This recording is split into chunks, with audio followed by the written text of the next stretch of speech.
dear students, I am Prerna, your home science mentor. I welcome you all my YouTube channel Home Science Junction. So student, आप सभी का मेरी आज की class में स्वागत है। जल्दी से मेरे साथ सेशन में जुड़ जाएंगे, सेशन को लाइक शेयर करेंगे और आज की क्लास में आपको मैं कराने वाली हूँ फिर से कुछ अच्छे क्वेश्चंस जो आपके लिए काफी ज्यादा यूजफुल रहने वाले हैं। तो चलिए स्टूडेंट, आज की क्लास को अच्छे से समझेंगे, देखेंगे और देखते हैं आज के क्वेश्चंस में आपके लिए क्या नया लेकर आई हूँ। तो चलिए स्टूडेंट्स, क्वेश्चन ध्यान से देखिएगा। फर्स्ट क्वेश्चन आप लोगों के सामने अवेलेबल है, अच्छे से क्वेश्चन को देखिए। क्वेश्चन दिया गया है, प्रेट ए पोर्टर शब्द किसके लिए प्रयोग किया जाता है। क्वेश्चन अच्छे से देखिएगा। आपका क्वेश्चन है जो प्रेट ए पोर्टर है, ये शब्द किसके लिए प्रयोग किया जाता है। ठीक है जी, क्वेश्चन अच्छे से देख लीजिएगा। प्रेट ए पोर्टर की बात चल रही है कि जो प्रेट ए पोर्टर वर्ड है, आप किसके लिए इसका इस्तेमाल करते हैं। तो आपके सामने ऑप्शन दिए गए हैं, पोर्टेबल बैग्स के लिए, हाई फैशन क्लोथ्स के लिए, रेडी टू वियर क्लोथ्स के लिए and mix and match clothes के लिए। सो बताइए क्वेश्चन का आंसर यहाँ पे क्या हो जाएगा। बताइए स्टूडेंट्स, जो ये प्रेट ए पोर्टर है, इस शब्द का जो यूज किया जाता है वो किस चीज के लिए किया जाता है, ये आपको बताना है। तो बताइए क्वेश्चन का आंसर यहाँ पे क्या बनेगा स्टूडेंट्स। जो आप ये प्रेटे पोर्टर वर्ड यूज करते हो, किस चीज के लिए करते हो स्टूडेंट। जो प्रेटे पोर्टर का यूज किया जाता है वो रेडी टू वियर गारमेंट्स के लिए किया जाता है। ओके, जो आपके कपड़े बिल्कुल पहनने के लिए तैयार होते हैं, सोल्ड इन फिनिश कंडीशन, आप ये समझ सकते हो, ऐसे कपड़े जो कि बिल्कुल ऐसे बेचे जाते हैं जब वो बिल्कुल फिनिश कंडीशन में होते हैं और स्टैंडर्ड साइज के तैयार किए जाते हैं। ऐसे आपके जो कपड़े होते हैं उनके लिए प्रेटे पोर्टर वर्ड का यूज किया जाता है। चलिए आगे बढ़ते हैं। नेक्स्ट क्वेश्चन ध्यान से देखते हैं स्टूडेंट, आपके सामने दिया गया है कि क्वेश्चन क्या है। Pellagra has been called the disease of the 3Ds। बताइए, पैलेग्रा को 3D की बीमारी कहा गया है। आपको बताना है जो पैलेग्रा है उसे क्या कहा गया है, 3D की बीमारी कहा गया है, यानी कि इसको हम D3 के नाम से जानते हैं। ये 3D डिसीज होती है। आपको बताना है कि इसमें वो कौन से 3D हैं जो पैलेग्रा में इंक्लूड होते हैं। तो मैं आपको बता दूं कि जो पैलेग्रा है वो विटामिन B3 की कमी से होने वाली आपकी समस्या है, डेफिशिएंसी है, जो कि विटामिन B3 जब आपकी बॉडी में नहीं एब्जॉर्ब होता तब आपको होती है, जिसको नियासिन या निकोटिनिक एसिड के नाम से भी जाना जाता है। तो पैलेग्रा को D3 कहते हैं स्टूडेंट। D3 क्यों कहते हैं, क्योंकि इसके अंदर 3 सिम्टम इन्वॉल्व होते हैं जिसकी वजह से इसका नाम होता है D3। अब वो D3 क्या है वो आपको मुझे बताना है। सो मुझे बताइए जल्दी से कि क्वेश्चन का आंसर यहाँ पे क्या हो जाएगा। बताइए स्टूडेंट्स, क्या बनेगा हमारे क्वेश्चन का सही आंसर। सही आंसर हो जाएगा ऑप्शन नंबर सी, यानी कि डर्मेटाइटिस, डिमेनेशिया एंड डायरिया। ये आपका यहाँ पे सही आंसर हो जाएगा कि जो पैलेग्रा है उसमें जो 3 सिम्टम इन्वॉल्व है वो डर्मेटाइटिस है, जो कि आपकी स्किन की इन्फ्लेमेशन है, जहां भी ITIS होता है, मैंने आपको बताया है कि वो स्किन इन्फ्लेमेशन के लिए होता है। डायरिया जो है स्टूडेंट, डायरिया किस चीज के लिए है आपका, आपको पता है स्टमक की प्रॉब्लम है। एंड डिमेनेशिया आपके ब्रेन की प्रॉब्लम है। सो आपका जो मेमोरी लॉस कंडीशन आती है। ठीक है, चलिए आइए नेक्स्ट क्वेश्चन ध्यान से देखते हैं स्टूडेंट्स। क्वेश्चन क्या दिया गया है भाई, क्वेश्चन आपके सामने है, देखो काफी अच्छा क्वेश्चन है। Family resource management involves the following. FRM जो है उसमें क्या चीजें सम्मिलित होती हैं, आपको बताना है।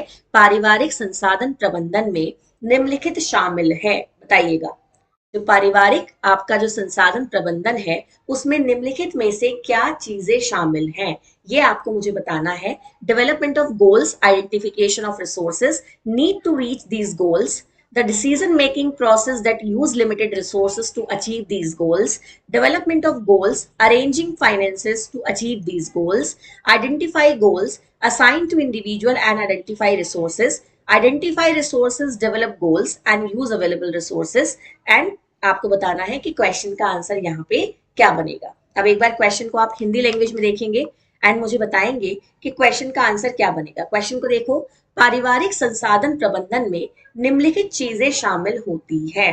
ठीक है ना, ये आपका क्वेश्चन है कि पारिवारिक प्रबंधन में निम्नलिखित चीजें शामिल होती हैं। ये आपके सामने सारे के सारे हिंदी वाले ऑप्शन हैं, एक बार इन्हें देख लीजिएगा और मुझे बताइए कि क्वेश्चन का आंसर यहाँ पे क्या बनेगा। बताओ भाई, क्या बनेगा क्वेश्चन का सही आंसर। एक बार इसको अच्छे से देखो, समझो।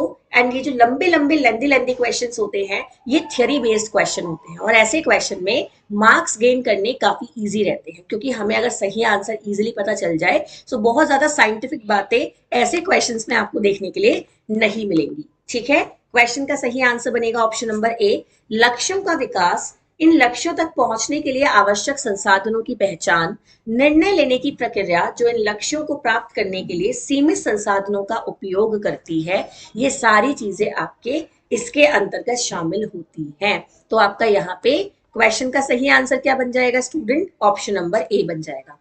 ठीक है, चलिए आगे बढ़ते हैं, ध्यान से देखते हैं स्टूडेंट। एक और क्वेश्चन आपके सामने अवेलेबल है। According to Erikson, Erik Erikson का नाम आप सबने सुना है, जिन्होंने साइको सोशल थियरी दी है, आपकी मनोसामाजिक आपका जो एक सिद्धांत है वो इन्होंने दिया है।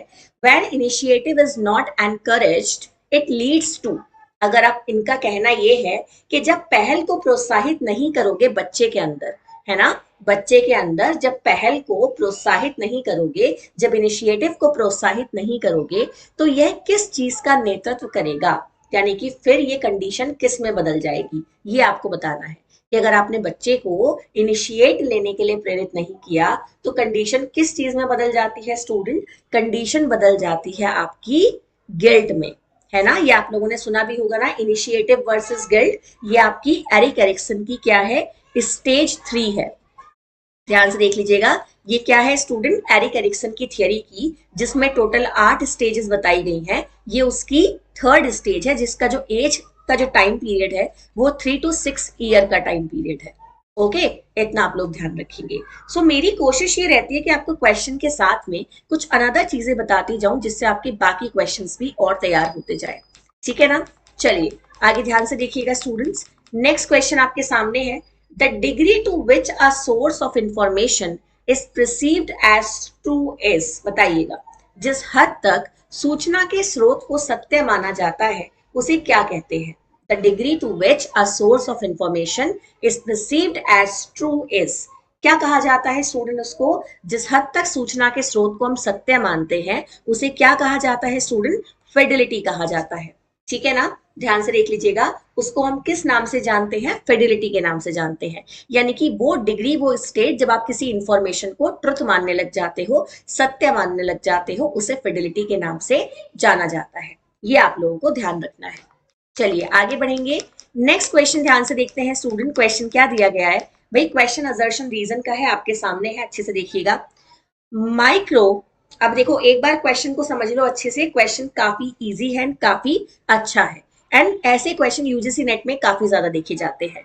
सो micro encapsulation is used for the fortification of vitamin and minerals in process foods. आपको बताना है, क्वेश्चन देखिएगा, micro encapsulation is used for the fortification of vitamin and minerals in process foods. Reason कहता है the technique improves delivery of nutraceuticals and bioactive ingredients in functional foods. अब बताइए मुझे कि क्वेश्चन का सही आंसर यहाँ पे क्या बनेगा? एंड यहाँ पे पहले आप क्वेश्चन को इंग्लिश में देखिएगा, फिर हिंदी में देखिएगा, फिर मैं आपको 3 इंपॉर्टेंट टर्म इस क्वेश्चन के अंदर छुपे हुए हैं, वो तीनों टर्म आपको समझाऊंगी, जिससे आपके लिए इजी हो जाए समझने के लिए। ठीक है ना, तो पहला इसमें जो टर्म है वो है आपका ये वाला, दूसरा इंपॉर्टेंट जो टर्म है स्टूडेंट वो है ये वाला, and the third one is ये वाला। ये तीनों इंपॉर्टेंट टर्म हैं जो आपको पता होने चाहिए, जिनके बारे में आपको पता होना चाहिए। एक बार आप लोगों ने क्वेश्चन देख लिया है, आंसर लगाना शुरू कीजिएगा। अब यहाँ पे पहले मैं आपको माइक्रो इनकैप्सुलेशन के बारे में बता देती हूँ कि वो होता क्या है। सो स्टूडेंट, ये आपके कुछ ऐसे एक्टिव सब्सटेंस होते हैं जिनको हम क्या करते हैं, जो आपके स्मॉल छोटे छोटे कैप्सूल्स होते हैं उन्हें कोट करने के लिए यूज करते हैं। ठीक है ना, ये ध्यान रखिएगा, कुछ ऐसे एक्टिव सब्सटेंस जिनको आप यूज करते हैं स्टूडेंट, आप बहुत छोटे छोटे कैप्सूल्स को कोट करने के लिए, उसको आप क्या कहते हैं? माइक्रो एनकैप्सुलेशन कहते हैं। ठीक है ना, अब यहाँ पे आपका न्यूट्रास्यूटिकल्स एक वर्ड यूज किया गया है, इसका मतलब क्या होता है स्टूडेंट? कोई भी ऐसा आपका जो प्रोडक्ट है, एक केमिकल प्रोडक्ट, एक ऐसा केमिकल प्रोडक्ट जो कि आपको प्राप्त होता है स्टूडेंट किसी भी ऐसे सोर्स से जो आपके लिए एक्सट्रीमली हेल्दी हो। ठीक है ना, उसको आप क्या कहते हैं? न्यूट्रास्यूटिकल्स कहते हैं। यानी कि एक ऐसा प्रोडक्ट जो आपके लिए बहुत ज्यादा हेल्दी है, एक ऐसा एक्टिव प्रोडक्ट है ना, एक ऐसा एक्टिव सब्सटेंस जो आपके लिए बहुत ज्यादा यूजफुल है, उसके लिए आप वर्ड कौन सा यूज करते हैं स्टूडेंट? एक ऐसे प्रोडक्ट के लिए जो एक्सट्रीमली यूजफुल है आपकी बॉडी के लिए, उसके लिए आप क्या करते हैं? जो वर्ड यूज करते हैं उसे न्यूट्रास्यूटिकल्स कहते हैं। एंड ये आपको किसी भी फूड सोर्स में मिल सकता है, जैसे कि फ्रूट्स में मिल सकता है, वेजिटेबल्स में मिल सकता है, नट्स में मिल सकता है, ठीक है ना, इन चीजों से आपको मिल जाएगा। बायो एक्टिव आपके जो कंपोनेंट्स होते हैं ये कौन से होते हैं स्टूडेंट? जो बायो एक्टिव कंपोनेंट्स होते हैं ये कुछ ऐसे केमिकल्स होते हैं जो कि केमिकल कंपाउंड है थोड़ी सी मात्रा में, है ना। ये कुछ ऐसे केमिकल कंपाउंड होते हैं जो कि थोड़ी सी मात्रा में पाए जाते हैं प्लांट में,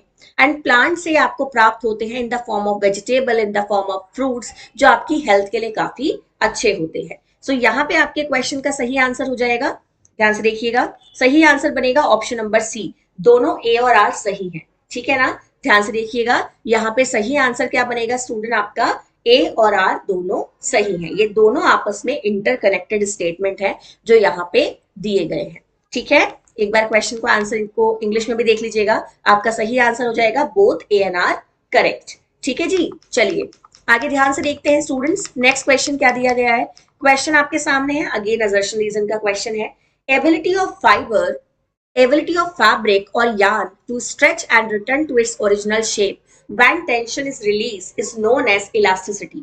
Reason कहता है woven fabric have higher elasticity as compared to knitted fabrics and are thus suitable for active sports wear clothes. बताइए स्टूडेंट्स क्वेश्चन का आंसर यहाँ पे क्या बनेगा?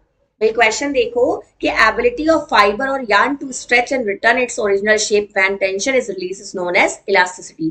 जब आप किसी फाइबर को या किसी फैब्रिक को क्या करते हो, स्ट्रेच आउट करते हो, खींचते हो, और वो वापस अपनी टेंशन को रिलीज करते ही अपनी ओरिजिनल शेप में वापस आ जाता है, तो आप उसे इलास्टिसिटी के नाम से जानते हो। एंड आपका रीजन क्या कहता है स्टूडेंट? रीजन ये कहता है वुवन फैब्रिक में हैव हायर इलास्टिसिटी, यानी कि जो बुने हुए कपड़े होते हैं उनमें निटिंग वाले कपड़ों की अपेक्षा में क्या होती है, इलास्टिसिटी ज्यादा मात्रा में पाई जाती है। इसकी वजह से वो एक्टिव वेयर और स्पोर्ट्स वेयर के लिए ज्यादा सुटेबल होते हैं।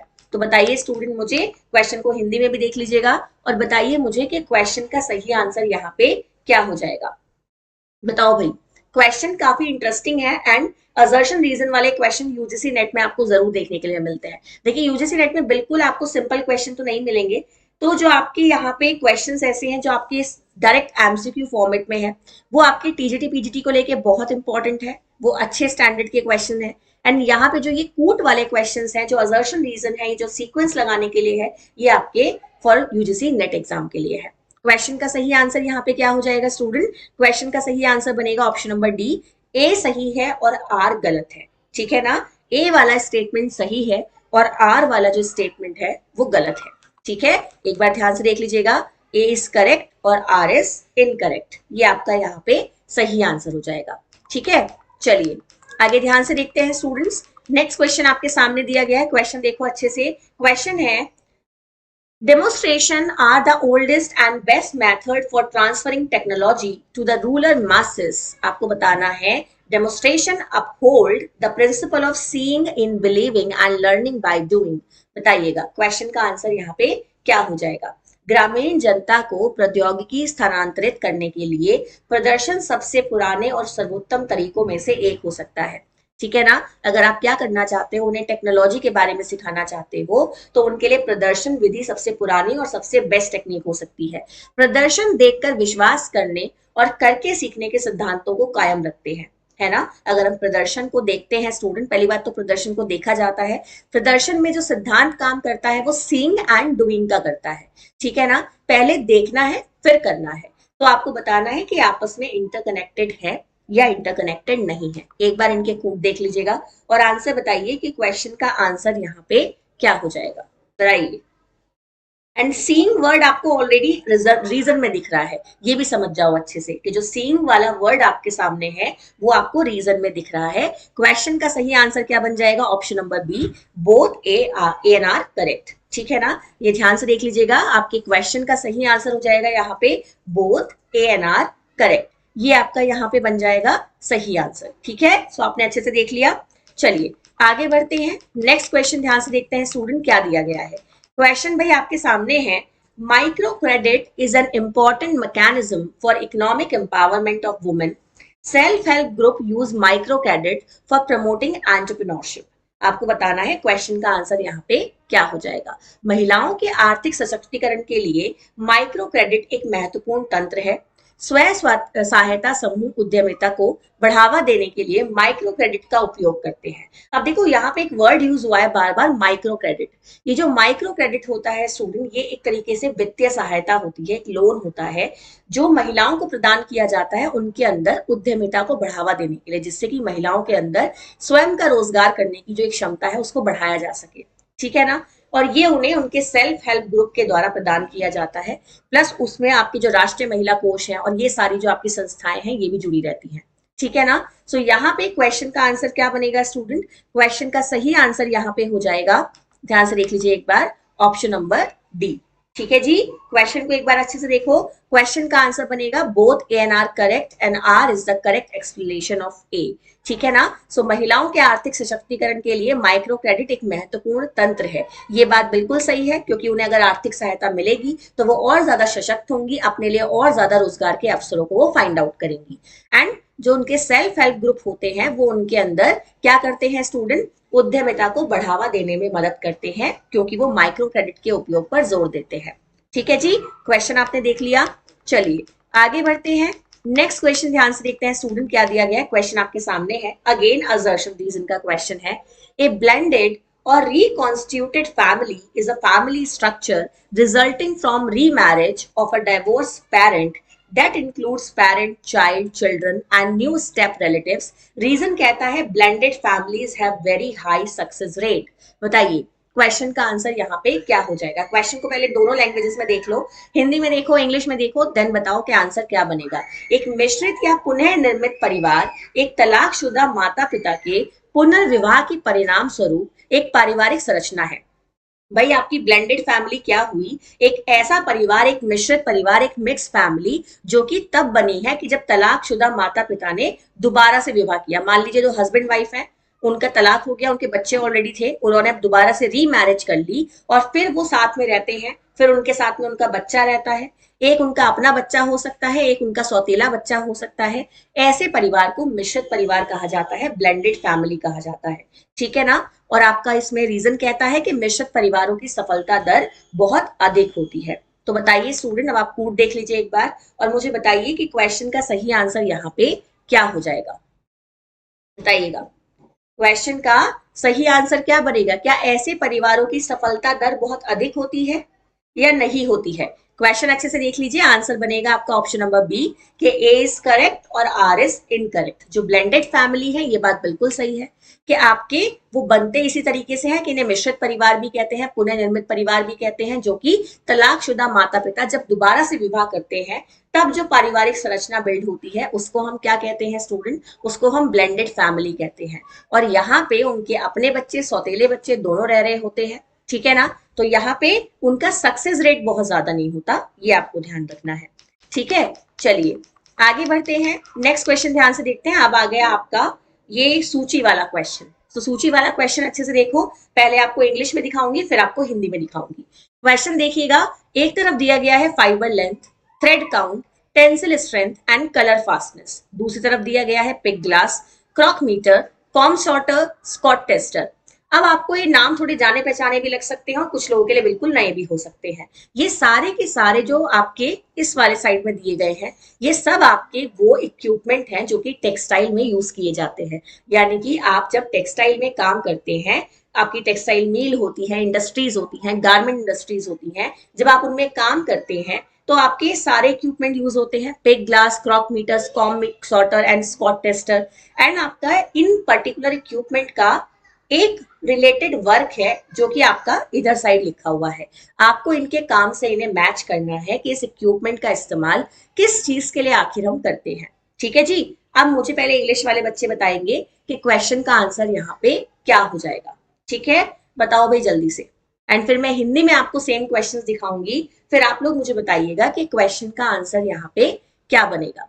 तो देखो भाई, क्वेश्चन अच्छे से आप लोगों ने देख लिया है। क्वेश्चन का सही आंसर यहाँ पे क्या हो जाएगा? ऑप्शन नंबर ए हो जाएगा।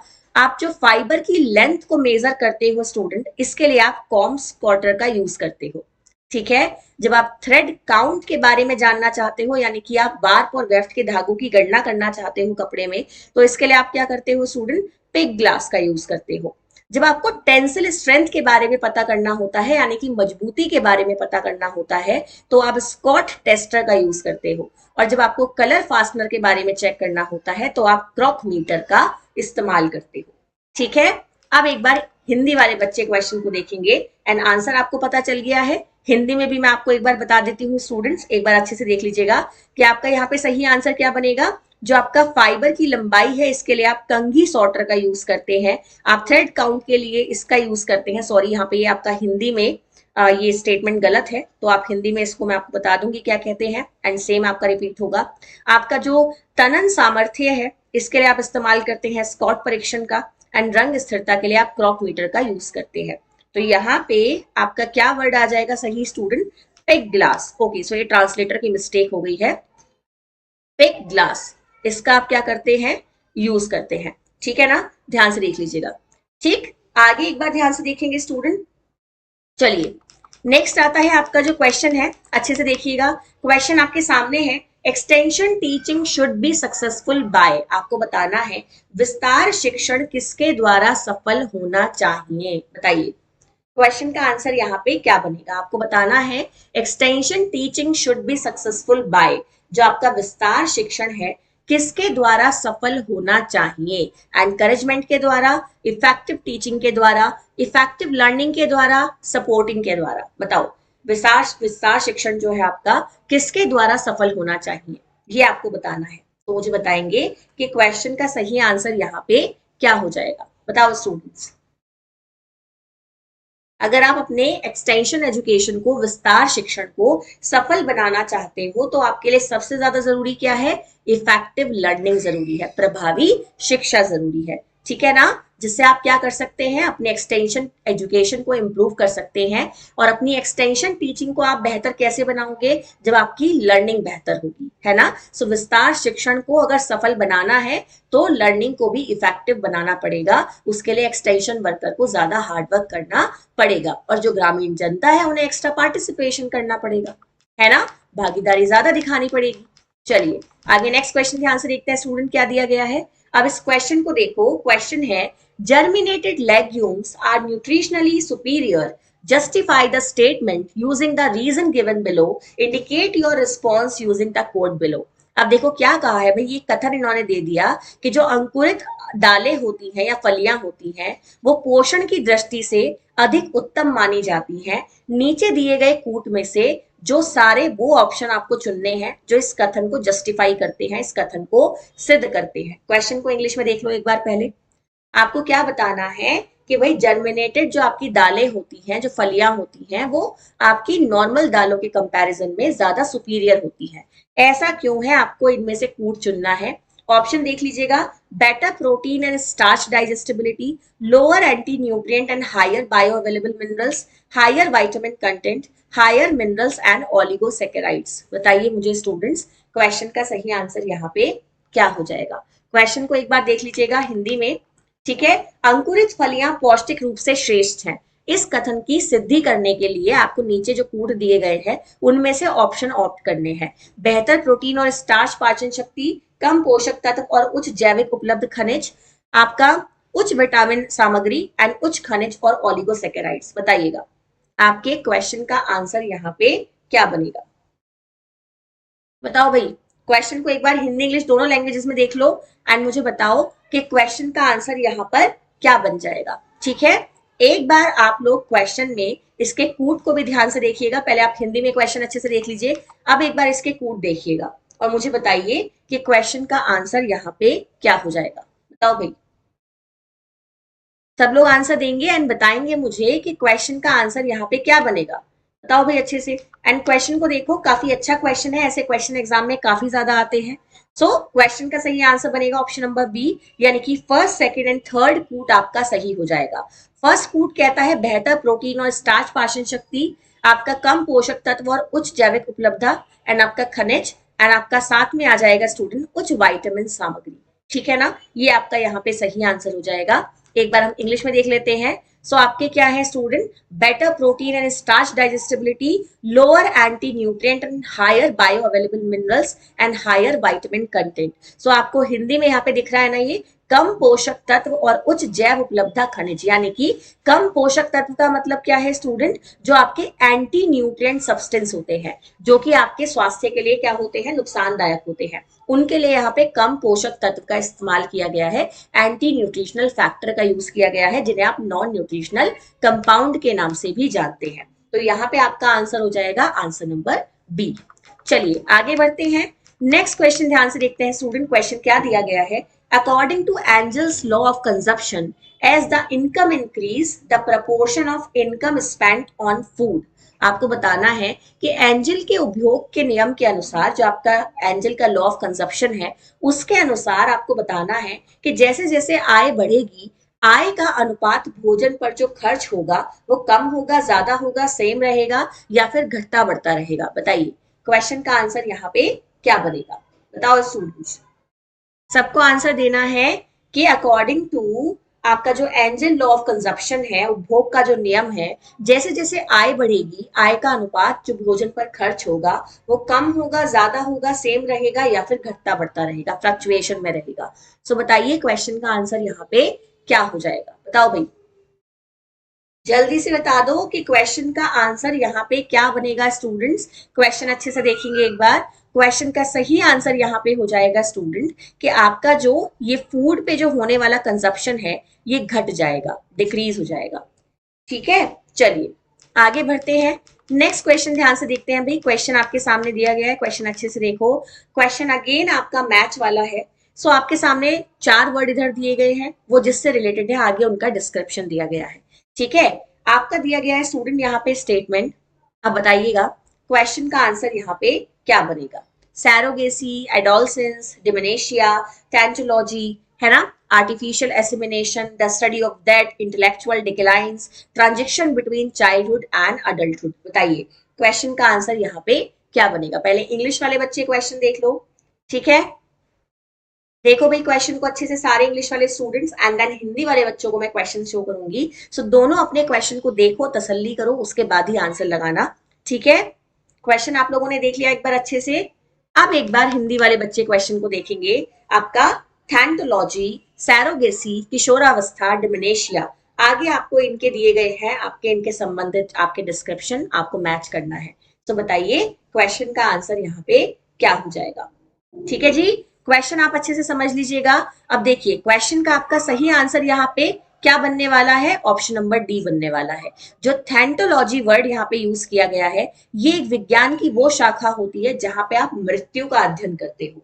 ठीक है ना, जो ये थैंटोलॉजी आपकी शाखा होती है, ये विज्ञान की वो शाखा होती है जहां पे आप किसका अध्ययन करते हैं, मृत्यु का अध्ययन करते हैं।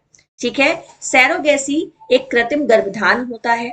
किशोरावस्था के बारे में अगर हम बात करते हैं स्टूडेंट, तो ये बचपन और वयस्कता के बीच का संक्रमण होता है। ठीक है ना, एंड डिमेनेशिया जो यूज किया जाता है वर्ड, वो बौद्धिक गिरावट के लिए किया जाता है। ठीक है ना, ध्यान से देखिएगा, किसके लिए किया जाता है, बौद्धिक गिरावट के लिए किया जाता है। ठीक है, तो ध्यान से देखिएगा स्टूडेंट्स, आगे बढ़ते हैं, नेक्स्ट क्वेश्चन ध्यान से देखते हैं।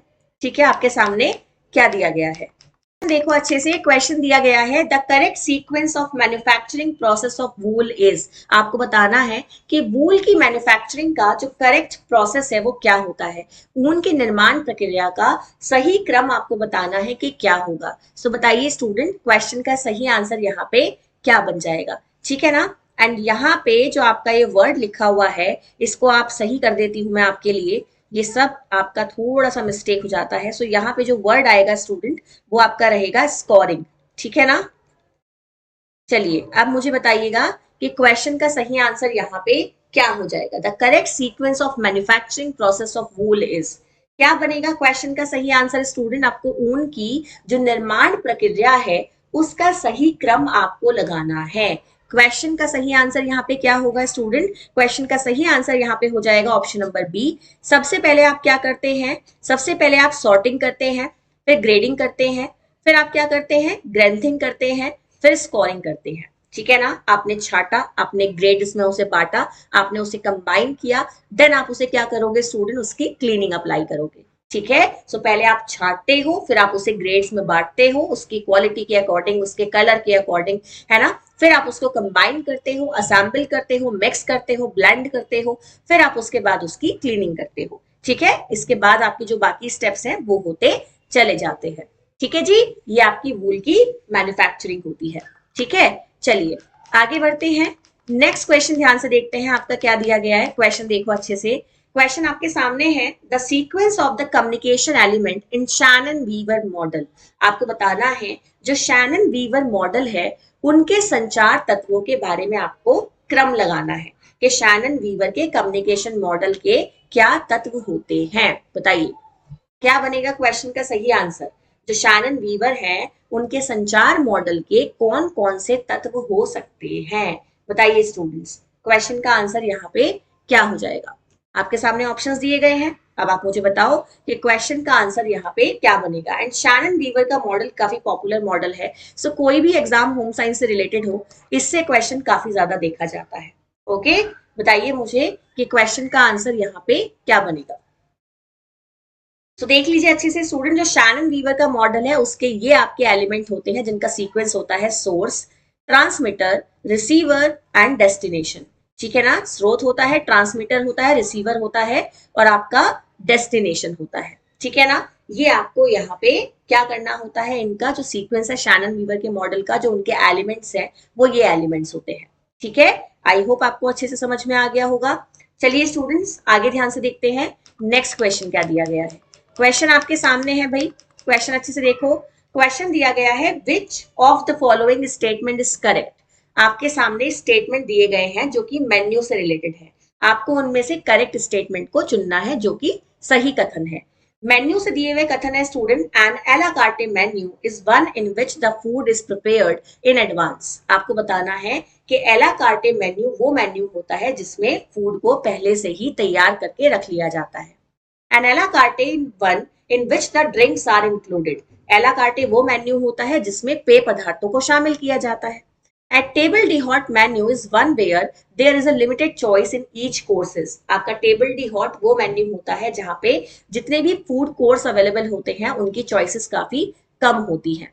A table d'hote menu in one where all the food is cooked to order. आपका टेबल डी हॉट मेन्यू वो होता है जहां पे जब कोई ऑर्डर देता है सो उसके ऑर्डर पे उसके फूड को कुक किया जाता है। सो मुझे बताइए क्वेश्चन का आंसर यहाँ पे क्या बन जाएगा।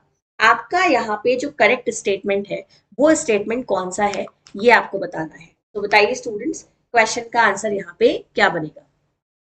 बताओ भाई, जो आपके क्वेश्चन का सही आंसर बनेगा, जो इस सारे कथनों में सही कथन है वो कथन कौन सा है ये आपको मुझे बताना है। जल्दी से बता दीजिए कि क्वेश्चन का सही आंसर यहाँ पे क्या हो जाएगा। देखिए क्वेश्चन का सही आंसर बनेगा यहाँ पे ऑप्शन नंबर डी, कि जो आपका एक टेबल डी हॉट मेन्यू होता है ये वो मेन्यू होता है जहां पे जब आप ऑर्डर करोगे तभी आपके लिए फूड को कुक किया जाता है। इतना आप ध्यान रखेंगे। ये आपकी किसकी कैरेक्टरिस्टिक्स होती है स्टूडेंट, ये आपके टेबल डी हॉट मेन्यू की कैरेक्टरिस्टिक्स होती है कि आपके लिए फूड तभी कुक किया जाएगा जब आप उस फूड को ऑर्डर करेंगे। ठीक है, सो क्वेश्चन आपने दोनों लैंग्वेजेस में देख लिया अच्छे से। चलिए आगे बढ़ते हैं। नेक्स्ट क्वेश्चन ध्यान से देखते हैं स्टूडेंट के क्वेश्चन क्या दिया गया है। अगेन आपका सीक्वेंस लगाने वाला क्वेश्चन आ गया है। Decision making is a process involving following steps in sequence. आप परिवार में जो निर्णय लेने की प्रक्रिया होती है उसके क्रमों को, आप चरणों को आप सही से क्या लगाएंगे, सीक्वेंस में लगाएंगे। सो बताइएगा जो आपकी फैमिली में आप डिसीजन लेते हो उसका जो डिसीजन मेकिंग प्रोसेस के जो स्टेप्स होते हैं वो आपको यहाँ पे सीक्वेंस में लगाने हैं। Evaluation the alternatives, identify the alternatives, identify the problem, make a decision, evaluate the decision. बताइए क्वेश्चन का आंसर यहाँ पे क्या बनेगा। एंड काफी इजी क्वेश्चन है, जिसे टेक्निक लगानी आती है इन क्वेश्चन पे वो बड़े आराम से ये क्वेश्चन कर लेगा, है ना। सो बताओ जल्दी से, क्वेश्चन है evaluate the alternatives, identify the alternatives, identify the problem, make a decision, evaluate a decision. अब एक बार क्वेश्चन को हिंदी में देखो एंड फिर से आप क्या करेंगे स्टूडेंट, इसका कूट लगाएंगे। ठीक है ना, मैं आपको कूट दिखाऊंगी, पहले हिंदी में एक बार क्वेश्चन को देख लीजिएगा एंड फिर मैं आप लोगों को इसके कोड शो करूंगी जिससे कि आप लोग इसके आंसर को इजीली पहचान पाएंगे कि क्वेश्चन का सही आंसर यहाँ पे क्या हो जाएगा। बताओ भाई, एक बार अच्छे से इसके कूट को देख लीजिएगा, अच्छे से इसके कोड्स को देख लीजिएगा स्टूडेंट कि आपका कौन सा स्टेप यहाँ पे सही हो जाएगा। क्वेश्चन का सही आंसर आपको लगाना है एंड ऐसे क्वेश्चन में आपके लिए ट्रिक काम कर जाती है। क्वेश्चन का सही आंसर बनेगा सी। सबसे पहले आपको प्रॉब्लम को आइडेंटिफाई करना है। भाई जब तक प्रॉब्लम आइडेंटिफाई नहीं करते कुछ नहीं होता, है ना। जब प्रॉब्लम आइडेंटिफाई करेंगे तभी तो उससे रिलेटेड ऑल्टरनेटिव को चुनेंगे। फिर क्या करेंगे, उन सारे ऑल्टरनेटिव में से अपने लिए बेस्ट ऑल्टरनेटिव को चुनेंगे, है ना। फिर हम क्या करेंगे स्टूडेंट, डिसीजन लेंगे और उसके बाद उस डिसीजन को इवेल्युएट करेंगे, है ना। ये स्टेप हमें क्या करने पड़ते हैं, फॉलो करने पड़ते हैं। ठीक है जी। सो ध्यान से देख लीजिएगा, सबसे पहले आप क्या करेंगे, प्रॉब्लम को आइडेंटिफाई करेंगे। फिर आप क्या करेंगे स्टूडेंट, अपने लिए ऑल्टरनेटिव को चुनेंगे। फिर उनमें से बेस्ट ऑल्टरनेटिव को चुनेंगे। फिर आप अपने लिए क्या लेंगे, डिसीजन लेंगे। और लास्ट में आप उस डिसीजन को क्या करेंगे, इवेल्युएट करेंगे। ठीक है, कि आपका डिसीजन सही है या आपका डिसीजन गलत है। चलिए आगे बढ़ते हैं स्टूडेंट्स। नेक्स्ट क्वेश्चन ध्यान से देखते हैं। क्वेश्चन आपके सामने है जी। क्वेश्चन देखो, which of the following sequence is correct. आपको लगाना है करेक्ट सीक्वेंस, जो कि आपके सिगमंड फ्रॉइड की जो थियरी है, आपकी साइकोसेक्सुअल थियरी, उसका आपका स्टूडेंट यहाँ पे आपको देखने के लिए मिल रहा है। ये आपके कुछ चरण यहाँ पे दिए गए हैं, oral phase, anal phase, genital phase, latency phase and phallic phase. और आपको उसको क्या करना है स्टूडेंट, आपको उसको यहाँ पे करना होगा रिलेट, कि आपका सीक्वेंस क्या रहता है इस स्टेजेस का। ये सब लोग जानते हैं कि oral, anal, genital, phallic and latency, ये आपके सारे के सारे सिगमंड फ्रॉइड की थियरी के स्टेजेस होती हैं, है ना। ये आप सभी जानते हो कि है तो ये सारी की सारी स्टेजेस, इनमें से कोई ऐसी नहीं है जो स्टेजेस में नहीं आती। बट आपको इनका करेक्ट सीक्वेंस पहचानना है कि यहाँ पे करेक्ट सीक्वेंस क्या हो जाएगा, बता दो जल्दी से क्या बनेगा क्वेश्चन का सही आंसर। निम्न में से कौन सा क्रम आपका यहाँ पे सही दिया गया है। एक बार क्वेश्चन को हिंदी में देखिएगा एंड मुझे बताइए कि क्वेश्चन का आंसर यहाँ पे क्या बन जाएगा। बताओ बताओ भाई स्टूडेंट्स, क्वेश्चन का सही आंसर यहाँ पे क्या बनेगा, बताओ। सब लोग आंसर लगाएंगे एंड बताएंगे क्वेश्चन का सही आंसर यहाँ पे क्या बनेगा स्टूडेंट। ऑप्शन नंबर सी, मौखिक चरण, गुदा चरण, लैंगिक चरण, विलंबता और जननांग चरण। ठीक है, ये आपका यहाँ पे सही आंसर हो जाएगा। ठीक है, एक बार अच्छे से देख लीजिएगा, आपका ऑप्शन नंबर सी यहाँ पे करेक्ट आंसर हो जाएगा। ठीक है, एक बार क्वेश्चन को फिर इंग्लिश में देख लीजिएगा। ऑप्शन नंबर सी आंसर हो जाएगा oral phase, anal phase, phallic phase, latency phase and genital phase. ठीक है जी, ये आपका यहाँ पर करेक्ट आंसर बन जाएगा। ठीक है, चलिए। सो आई होप आपको क्वेश्चन अच्छे से समझ में आ रहे होंगे, क्वेश्चन आपको पसंद आ रहे होंगे। नेक्स्ट क्वेश्चन है, जिगर इज यूज्ड फॉर। आपको बताना है जो जिगर है उसका यूज किस चीज के लिए किया जाता है। प्राइस डाइंग के लिए, स्टॉक डाइंग के लिए, बीट डाइंग के लिए या फिर सॉल्यूशन डाइंग के लिए। बताइए क्वेश्चन का आंसर यहाँ पे क्या बनेगा। एंड सॉल्यूशन आपका यहाँ पे क्या है, घोल है। सो आप इसे यहाँ पे करेक्ट करेंगे। सॉल्यूशन वर्ड आपका यहाँ पे यूज किया गया है घोल के लिए, ठीक है ना। सो बताइए मुझे क्वेश्चन का आंसर यहाँ पे क्या बनेगा। जो जिगर है स्टूडेंट, उसका यूज आप किस चीज के लिए करते हो। अब जिगर यहाँ पे है क्या, ये मैं आपको बता देती हूँ कि जो जिगर होती है स्टूडेंट, ये आपकी एक तरीके की डाई मशीन होती है। ठीक है, ये क्या होती है, जिगर आपकी एक तरीके की डाई मशीन होती है। आपको बताना है कि जो जिगर वर्ड है किस चीज के लिए यूज किया जाता है, किस चीज को रंगने के लिए आप इसका यूज करते हो। प्राइस डाइंग के लिए, मूल्य की रंगाई के लिए जिगर का यूज किया जाता है। ठीक है ना, जो प्राइस डाइंग की जाती है उसके लिए हम जिगर का यूज करते हैं। ठीक है जी, चलिए आगे बढ़ते हैं। नेक्स्ट क्वेश्चन ध्यान से देखते हैं स्टूडेंट, क्वेश्चन क्या दिया गया है। क्वेश्चन आपके सामने है, the sensory test in which food products are rated from extremely like to extremely dislike is। आपको बताना है कि संवेदी परीक्षण जिसमें खाद्य उत्पादों को बेहद पसंद से बेहद नापसंद तक रेट किया जाता है, वो आपका इनमें से कौन सा रेटिंग स्केल कहलाता है, बता दो। एंड ये सेंसरी इवेल्युएशन से रिलेटेड है, ये आपको पता होना चाहिए कि जो सेंसरी टेस्ट किया जाता है फूड का, जिसमें आप अपने सेंसेस को यूज करके अपने फूड की क्वालिटी को जज करते हैं, उसके टेस्ट को, उसके टेक्सचर को, उसके अपीयरेंस को, यानी कि उसके रंग को, रूप को, बनावट को, स्वाद को, सुगंध को, इन सब चीजों को आप मेजर करते हो। उसके लिए इनमें से कौन सा आपका जो टेस्ट है वो यूज किया जाता है, जिसमें आप ये बताते हो कि कोई कहता है कि बहुत ही पसंद आया, कोई कहता है बिल्कुल पसंद नहीं आया। सो वो जो जर्नी है पूरी, वो किस स्केल में टेस्ट की जाती है स्टूडेंट।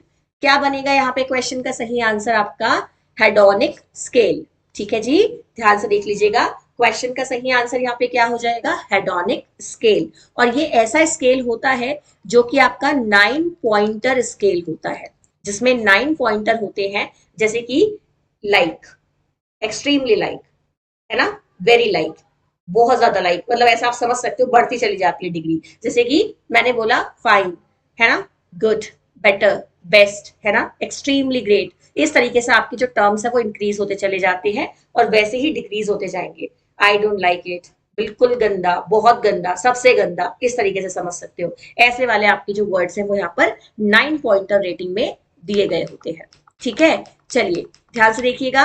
नेक्स्ट क्वेश्चन आपके सामने स्टूडेंट, क्वेश्चन क्या दिया गया है, लेगार्ड्स आर, आपको बता रहा है जो लेगार्ड्स होते हैं, ये जो लेगार्ड्स वर्ड्स यूज किया जाता है, लेगार्ड्स बोला जाता है वैसे तो। सो लेगार्ड्स जो है ये आपका यहाँ पे इनमें से किससे संबंधित है, traditional, localite, last to adopt and कंपो, बताइएगा। कॉस्मोपॉलिट, बताइए क्वेश्चन का आंसर यहाँ पे क्या बनेगा। जो लेगार्ड्स होते हैं ये आपके इनमें से कौन सी कैरेक्टरिस्टिक्स रखते हैं। एंड लेगार्ड्स के बारे में आप बहुत बेहतर से जानते हो कि जो आपका एडवर्ड रॉजर्स का इनोवेशन डिफ्यूजन मॉडल है, ये आपके जो उसमें क्या बताए गए हैं, अंगीकारक बताए गए हैं 5, उनमें से एक होते हैं लेगार्ड्स, जो कि आपके क्या काम करते हैं स्टूडेंट, ये जो लेगार्ड्स होते हैं ये आपके उसी से संबंधित है। और ये वो लोग होते हैं जो किसी भी नए आइडिया को सबसे लास्ट में अडॉप्ट करते हैं, नए प्रोडक्ट को सबसे लास्ट में अडॉप्ट करते हैं, जो कि बिल्कुल रूढ़िवादी, बिल्कुल ऐसे वाले होते हैं जो बिल्कुल किसी चीज पे रिजिड रहते हैं कि नहीं, हम तो जिन चीजों के साथ जी रहे हैं उन्हीं के साथ जिएंगे, कुछ नया ट्राई नहीं करेंगे। तो इनको क्या कहा जाता है, लेगार्ड्स कहा जाता है। क्वेश्चन का आंसर यहाँ पे क्या बनेगा स्टूडेंट, ऑप्शन नंबर ए, यानी कि ये ट्रेडिशनल सोच वाले होते हैं, ये लास्ट टू अडॉप्ट होते हैं, एंड स्टूडेंट ये लोकलाइट होते हैं। ठीक है ना, ये क्या होते हैं, स्थानीय होते हैं। सो यहाँ पे आपका ये बन जाएगा सही आंसर। और ये आपका किससे संबंधित है, एडवर्ड रॉजर्स के इनोवेशन डिफ्यूजन मॉडल से संबंधित है। ठीक है, चलिए, और इनका परसेंटेज भी लगभग 16.5 बताया गया है आपके, जो उन्होंने अपना पूरा एक ग्राफ बताया है जिसमें आपके इनोवेटर्स होते हैं, अर्ली अडॉप्टर्स होते हैं, early majority, late majority and आपका लेगार्ड्स। सो यहाँ पे इनका जो परसेंटेज है वो 16.5 बताया गया है। ठीक है, चलिएगा आगे ध्यान से देखते हैं। नेक्स्ट क्वेश्चन आपके सामने है स्टूडेंट, क्वेश्चन देखो, क्वेश्चन क्या दिया गया है भाई, फॉलोइंग कलर्स आर कूल और रिसाइडिंग कलर्स, आपको बताना है कि ठंडे या जीवित रंग इनमें से कौन से होते हैं, बताइएगा। क्वेश्चन देख लीजिए अच्छे से, आपको बताना है इनमें से ठंडे और जीवित रंग आपके कौन से होते हैं। ठीक है, bluish green, blue, green, reddish orange, yellow orange, बताइए क्वेश्चन का आंसर यहाँ पे क्या बनेगा। आपको बताना है कि इनमें से ठंडे और जीवित रंग आपके कौन से कहलाते हैं, bluish green, reddish orange, blue, yellow orange and green. क्या बनेगा स्टूडेंट क्वेश्चन का सही आंसर। एंड जब भी आप ठंडे रंगों की बात करते हो तो ग्रीन एंड ब्लू आपके सामने सबसे पहले आता है ना, क्या सबसे पहले आता है स्टूडेंट, ग्रीन, एंड आपका जो ब्लू है वो सबसे पहले आता है आपके सामने जब आप ठंडे रंगों की बात करते हैं, है ना। सो क्वेश्चन का आंसर यहाँ पे क्या हो जाएगा स्टूडेंट, क्वेश्चन का सही आंसर यहाँ पे बनेगा आप लोगों का ऑप्शन नंबर सी।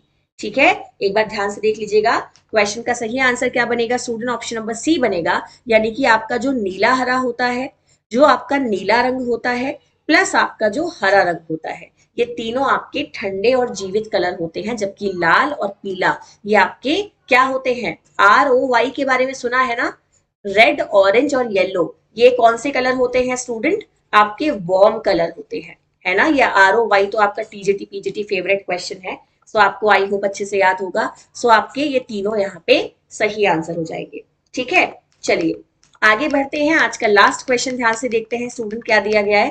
क्वेश्चन आपके सामने है, developmental task of middle age include, आपको मध्य आयु के विकासात्मक कार्यों को शामिल करना है, बताइए कौन सा होगा आपका जो मिडिल एज का डेवलपमेंटल टास्क है, विकासात्मक कार्य है। ऑप्शन आपके सामने दिए गए हैं, achieving civic and social responsibility, assisting teenage children to become responsible and happy adults, deserting age parents, relating to spouse for better marital adjustment, बताइएगा क्वेश्चन का आंसर यहाँ पे क्या बन जाएगा, बताओ भाई क्या बनेगा क्वेश्चन का सही आंसर स्टूडेंट्स। ये आपको बताना है कि डेवलपमेंटल टास्क आपका जो मिडिल एज का रहता है वो क्या रहता है, बताइए स्टूडेंट्स, बताओ बताओ क्या बनेगा क्वेश्चन का सही आंसर स्टूडेंट, क्वेश्चन को एक बार देख लीजिएगा। आपके सामने हिंदी में भी ऑप्शन अवेलेबल है। एंड मैं आपको बता दूं कि ये कूट वाला क्वेश्चन है, तो अभी आपको आंसर लगाने में जल्दबाजी नहीं करनी। पहले आप हिंदी में क्वेश्चन को देख लो, फिर आपको दोबारा इंग्लिश में दिखाऊंगी क्वेश्चन, फिर आप लोगों को कहूंगी कि आप कूट लगाइएगा और बताइएगा कि क्वेश्चन का आंसर यहाँ पे क्या हो जाएगा। ठीक है, क्वेश्चन को आप लोगों ने आई होप अच्छे से देखा होगा। एंड अच्छे से अगर आपने देख लिया है तो चलिए अब मैं आपको एक बार आंसर लगा के बताती हूँ। क्वेश्चन का सही आंसर बनेगा यहाँ पे ऑप्शन नंबर सी, है ना। Third is incorrect and first and second and fourth are correct. तो यहाँ पे आपका जो थर्ड वाला स्टेटमेंट है वो गलत है, एंड आपके बाकी ये स्टेटमेंट सही स्टेटमेंट है ना। नागरिक और सामाजिक जिम्मेदारी हासिल करना, किशोर उम्र के बच्चों को जिम्मेदार और खुश वयस्क बनने में सहायता करना, एंड बेहतर वैवाहिक समायोजन के लिए जीवन साथी से संबंध बनाना, एंड वृद्ध माता पिता को त्यागना यहाँ पे आपका नेगेटिव स्टेटमेंट हो जाएगा। ऐसे हम यहाँ देखेंगे। सो थर्ड स्टेटमेंट को छोड़ के बाकी आपके सारे स्टेटमेंट यहाँ पे करेक्ट स्टेटमेंट हो जाएंगे। तो ये थे स्टूडेंट मेरी आज की क्लास के क्वेश्चंस। आई होप आपको जो ये क्वेश्चंस हैं ये अच्छे लगे होंगे। क्वेश्चंस अगर अच्छे लगे हैं तो वीडियो को लाइक शेयर कीजिएगा। रेगुलर मेरी क्लासेस यहाँ पे 10 से 10:30 के बीच में चलती हैं। सो क्लासेस को रेगुलर मेरे साथ जुड़ना ना भूलें। आपको रेगुलर अच्छे अच्छे क्वेश्चंस यहाँ पे कराए जाएंगे जो कि आपके सारे होम साइंस एग्जाम के लिए इंक्लूडिंग यूजीसी नेट, जो खुद में काफी आपके स्टैंडर्ड क्वेश्चन वाला एग्जाम माना जाता है। सो उसके लिए आपको क्वेश्चन यहाँ मिलेंगे, कंटेंट यहाँ मिलेगा। तो bye, good night, take care. आप लोग जुड़ सकते हो मेरे साथ इंस्टाग्राम पे @होमसाइंस एंड मुझे आप फॉलो भी कर सकते हैं। एंड आप मेरे साथ टेलीग्राम पे भी जुड़ सकते हैं @होमसाइंस बाय प्रेरणा ma'am. So bye students, take care, good night, tata.